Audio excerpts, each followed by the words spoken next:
الحمدللہ رب العالمین والصلاة والسلام علی سید الانبیاء والمرسلین اما بعد فاعوذ باللہ من الشیطان الرجیم بسم اللہ الرحمن الرحیم اہدنا الصراط المستقیم صدق اللہ مولانا العظیم۔ روحانی پاورفل وظائف میں سے آج ایک اہم سبق ہے دوستوں کی نظر۔ ایک دوست نے فرمائش کی تھی کومنٹ میں کہ کچھ ایسا وظیفہ بتائیں کہ جو آسان بھی ہو اور کام بھی ہو جائے، اور اس مقصد کے لیے تھا کہ جناب علی منگنی کے بعد شادی میں رکاوٹ آئے۔ کبھی کبھار ایسا ہوتا ہے بھئی جب بھی وقت نزدیک آتا ہے کوئی نہ کوئی مسئلہ بن جاتا ہے، رکاوٹ آ جاتی ہے بہت زیادہ، اور یہ خصوصاً وہ لوگ تو کر سکتے ہیں، لیکن اس وظیفے کو وہ بھی کر سکتے ہیں کہ جن کی شادی میں رکاوٹ آئے، منگنی میں رکاوٹ آتی ہے، نکاح میں رکاوٹ آتی ہے، رخصتی میں رکاوٹ آئے، یعنی کسی قسم کی کوئی شادی میں رکاوٹ ہے تو ہر قسمی رکاوٹ کو دور کرنے کے لیے اس وظیفے کو کر سکتے ہیں، لیکن یہ خصوصاً طور پہ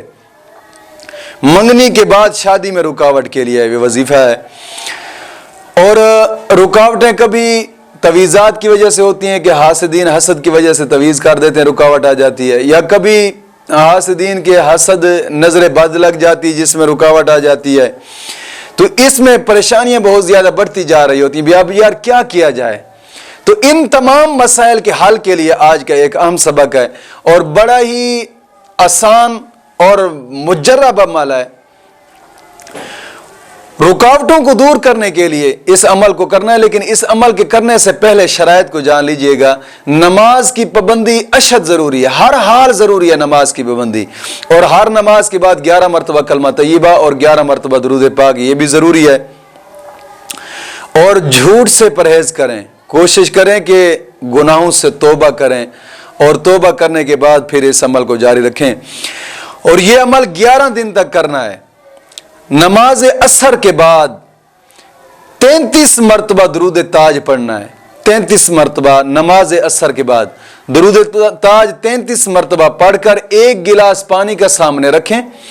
اور درود تاج 33 مرتبہ پڑھ کر اس پانی پر دم کریں، اور اس پانی کو پینے کے بعد پھر اپنے رب کی بارگاہ میں دعا مانگیں۔ اور دعا مانگنے کا بھی طریقہ کار یہ ہوگا کہ 3 مرتبہ پہلے درود پاک پڑھیں، اور 3 مرتبہ درود پاک پڑھنے کے بعد پھر جناب علی اپنا مقصد بیان کریں دعا میں، اور پھر 3 مرتبہ درود پاک پڑھ کر اپنی دعا کو ختم کریں۔ انشاءاللہ العزیز 11 دنوں کے اندر اپنے مقصد میں کامیابی حاصل ہو جائے گی۔ مولا کریم دین متین کی سمجھ عطا فرمائے۔